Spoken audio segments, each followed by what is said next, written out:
Okay, listen up. So this is just a warning. If you are related to me in any way, shape, or form, this video is not for you. So don't watch it. Stop it. Go away. It's not for you. There will be other story times that you can watch, just not this one. Don't do it. Okay, thanks. Bye. Oh, you can still see me. Oh, no. You can still see me. Okay. Okay. So this guy is heavy breathing, he's straddling me, he's talking about his wiener. Hi guys, so we're just gonna get right into this story time. I mean, probably not, I'm always gonna have some kind of babble first, but whatever. You can skip forward if you so choose.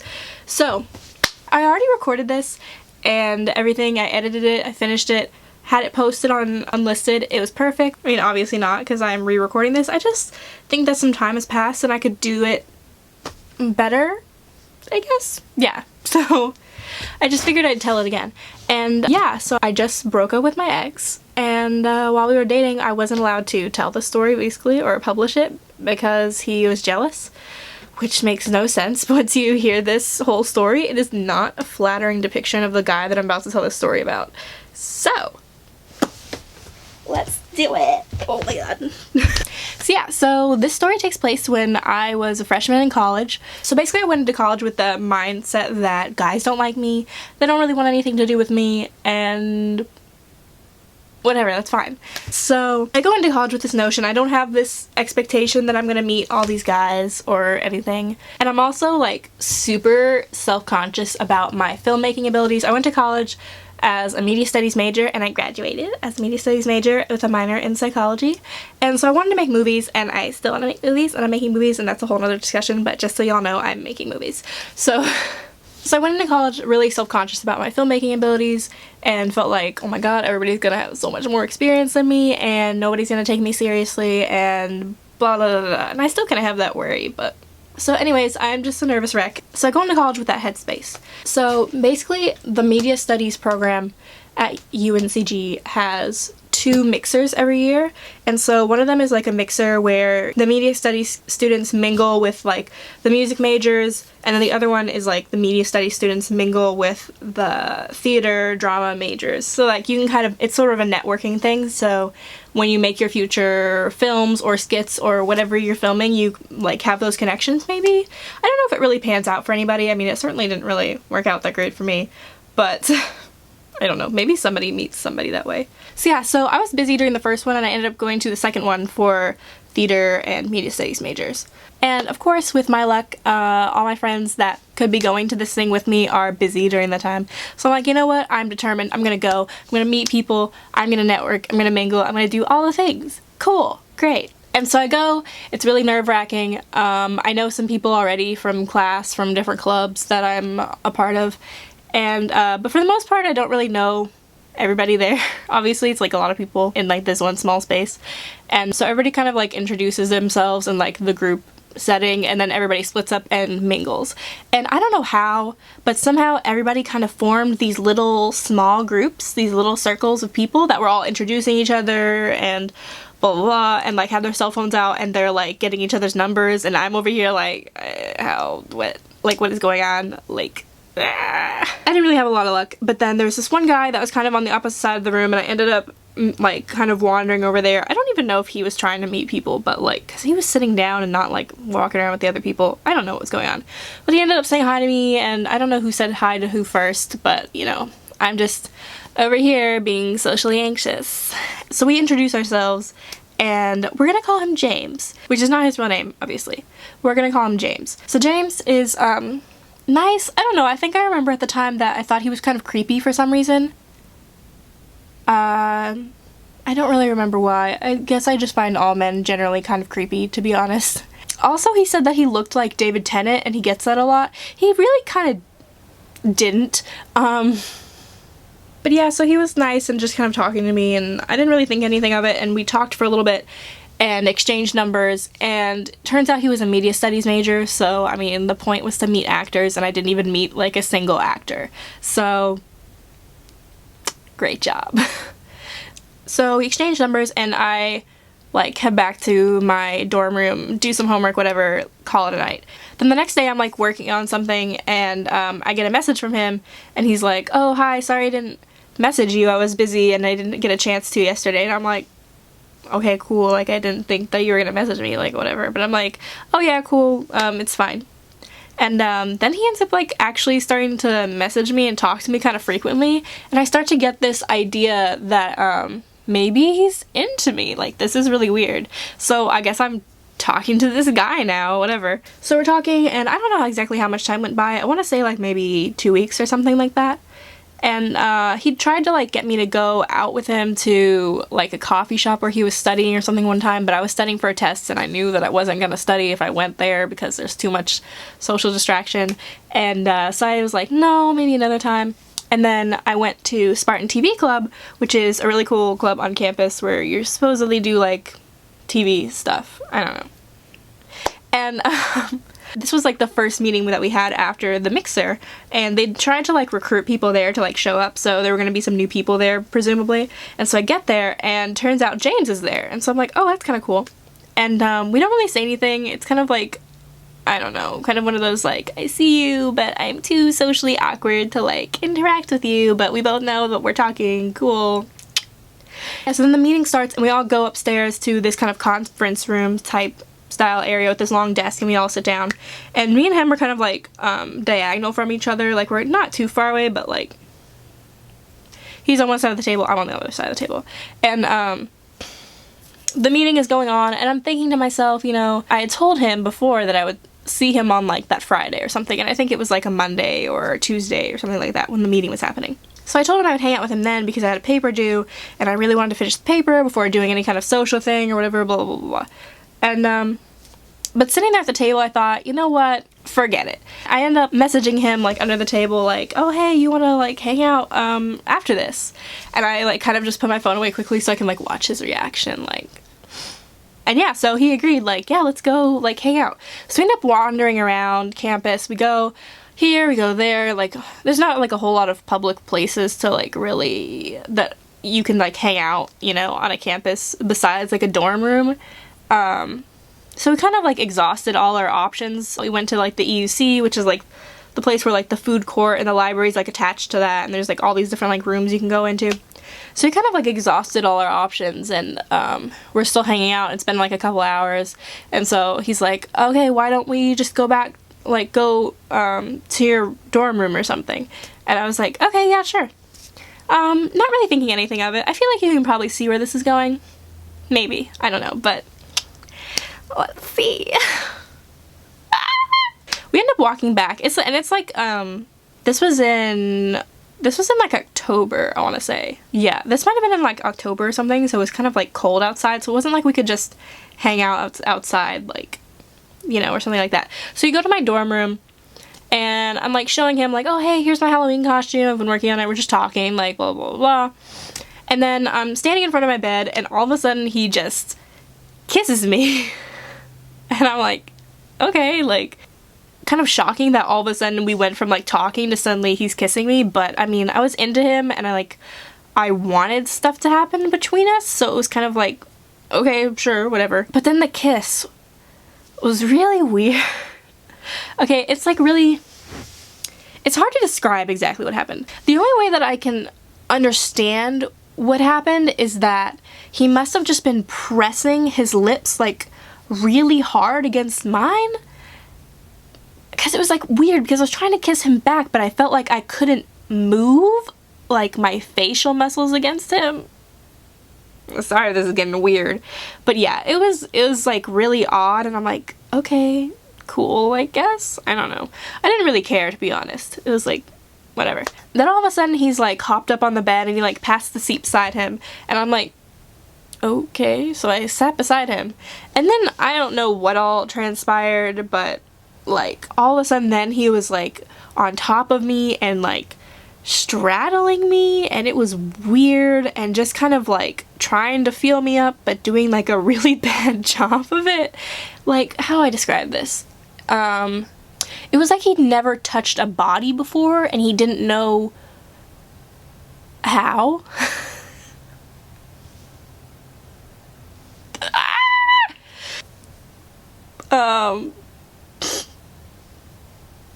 I don't know. I'm not gonna get too into those details. It was really weird. So he's doing this, he's like breathing heavy and like nothing is really happening. So like I don't know why he's breathing heavily. It's almost like he was like intentionally breathing heavily. And so he's like straddling me. I'm laying down. I'm like, what the fuck is happening? So he never really asks like, do you want to have sex or whatever. So his version, I guess, of asking for consent was just physically showing me like the breathing heavy, being kind of on top of me basically, and like just kind of waiting and not progressing any further, and just waiting to see what I do so that I'll like give him some kind of physical sign that I want this to continue, which just, oh my god. Like, be a grown-up about it and just like fucking ask, you know? But anyways, so then all of a sudden he says, I don't know if I can say it. Okay. He says in this raspy, whispery voice that he's clearly like putting on for the show, he says, "My wiener needs you."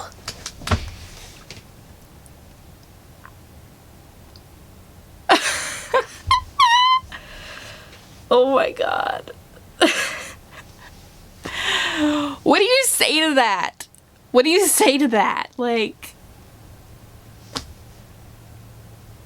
I mean, if I wasn't shook before, I'm shook now. Like, I don't know. I honestly couldn't tell if he said it like because he was just nervous and he was trying to be funny, or if he was dead serious. I really think that he was dead serious about this, to be honest.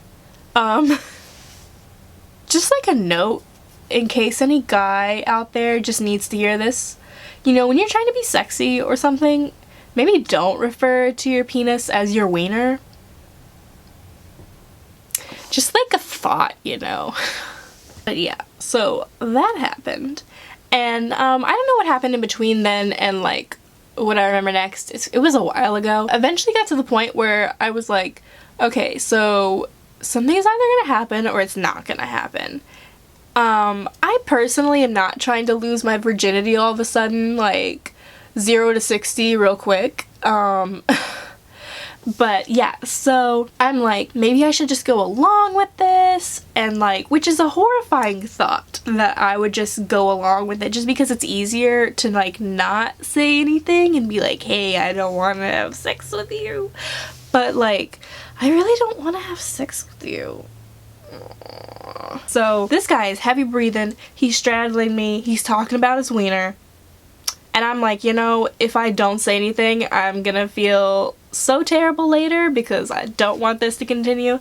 So I managed to get out the words, "You have to take it slow with me," which is not exactly what I wanted to say, but close enough. And so he was taken aback by that and was like, "Oh, I don't want a relationship right now."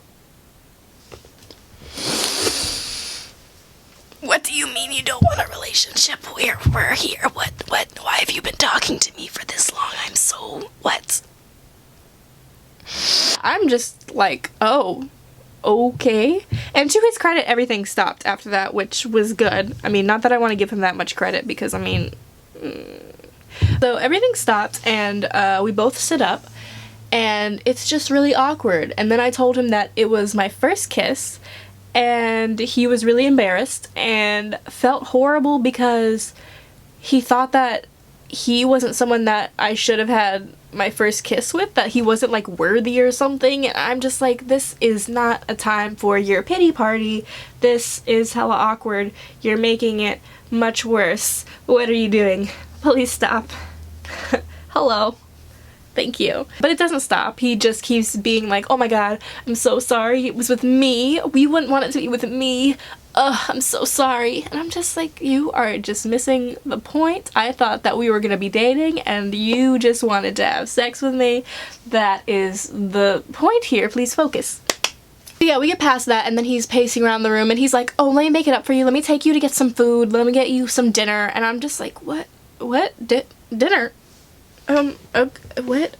Is that, like, I don't know. Is that weird? I mean, I didn't expect him to offer me dinner all of a sudden. Like, I'm still in shock sitting on the bed like, what just happened?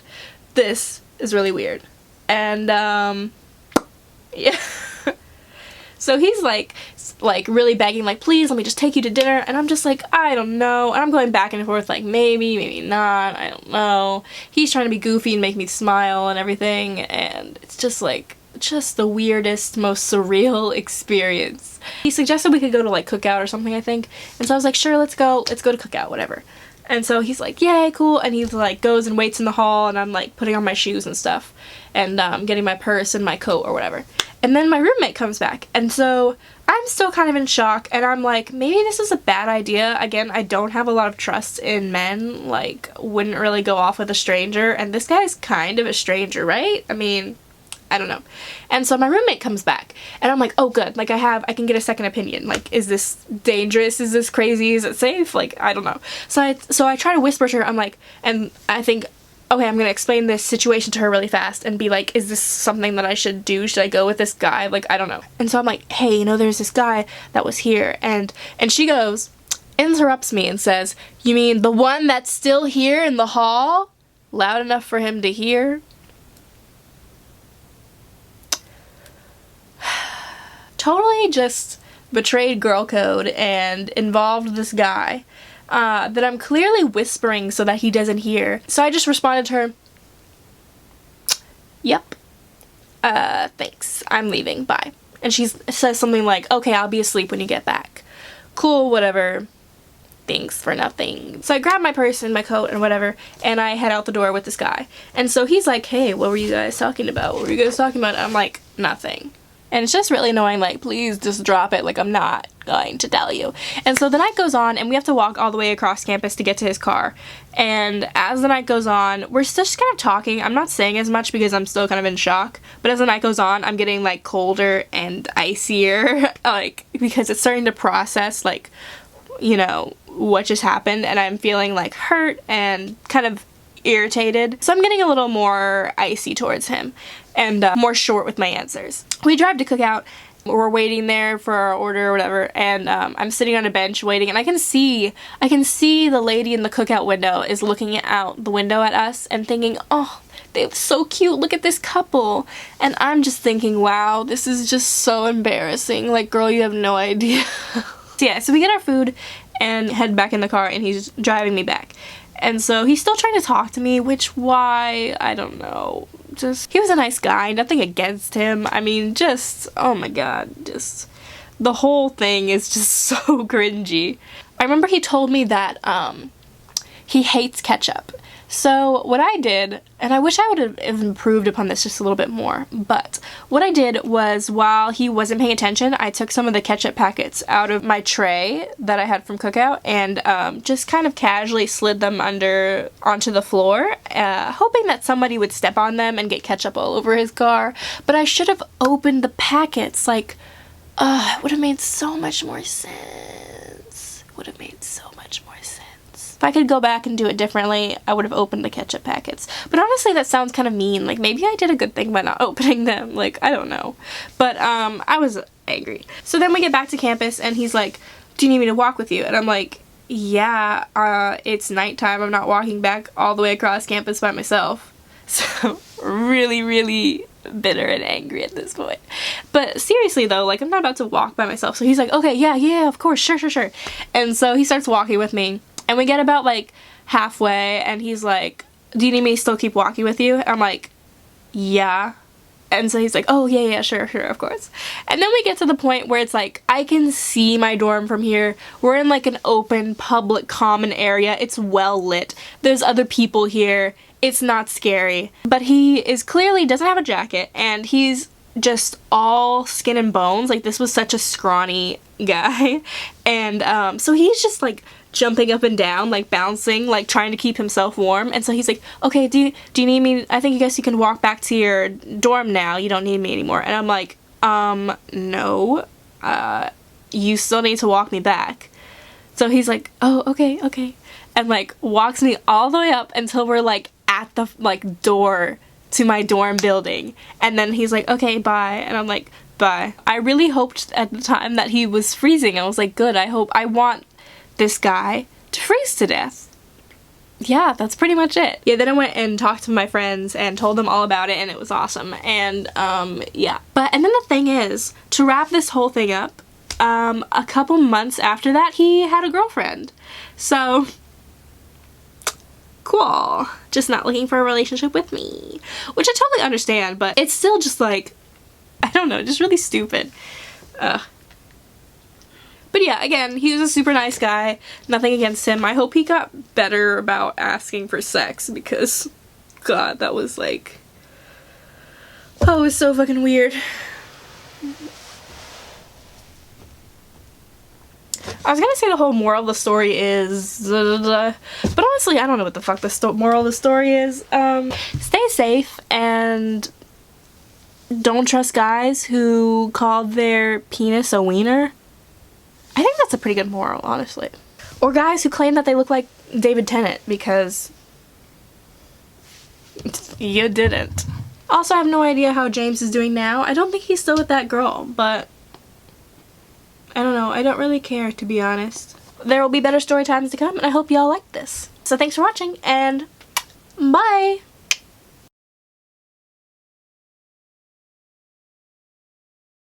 Also, don't trust guys that tell you you're not allowed to talk about your exes or past experiences unless it's in a completely negative light. Because fuck that.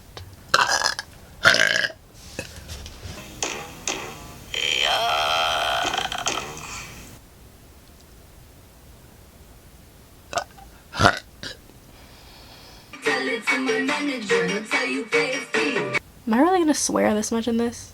I don't know. Maybe.